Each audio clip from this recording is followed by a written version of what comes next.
எப்படி படுத்திருக்கான் பாரு. பகல்லையே தோட்டத்துக்கு தண்ணி கூட போடாம இப்படி தூங்கிட்டு இருக்கான் தடிப்பைய. இந்த கிழமை எங்க இங்கே வந்தேன்? மாமா வாங்க மாமா. என்ன மாமா இங்கிட்டு வந்திருக்கீங்க? டேய் இது என்னோட நலன்டா. உன்னைய பாத்துக்கிறதுக்கு வேலைக்கு தான் வச்சிருக்கோம் நாங்க. என்னது வேலைக்கு வச்சிருக்கீங்களா? யோ லூசு மாதிரி பேசாதையா, நான் உன் மருமையன். என்ன சொன்ன? ஒன்றும் இல்லை மாமா, நான் ஒன்றும் சொல்லலை. உட்காருங்க மாமா. டேய் என்னை என்ன உன்னை மாதிரி பொறுப்பு இல்லாதவன் நினச்சியாடா? தள்ளுடாங்கிட்ட. என்னாமா பருப்பு வியாபாரமா? எப்பயில இருந்து மாமா பருப்பு வியாபாரம் ஆரம்பிச்சிருக்கீங்க?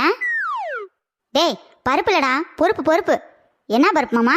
உளுந்த பருப்பா தோரம் பருப்பா? ஊரில் அவே போலீஸு டாக்டரு கலெக்டர்னு மருமையை எடுத்து வச்சிருக்கேன். நான் இப்படி ஒரு கிறுக்கு பயில மருமையை எடுத்து வச்சிருக்கேன். ஏண்டா பயிரெலாம் அப்படி வாடிட்டு கிடக்குது. இந்த பயிருக்கு தண்ணி பாய்ச்சலுக்கு அந்த சுச்சை போட கூட வாட உன்னால முடியல. அப்படி என்னடா நீ உடம்பு வளர்த்து வச்சிருக்க? மாமா சுச்சை போட முடியாது மாமா.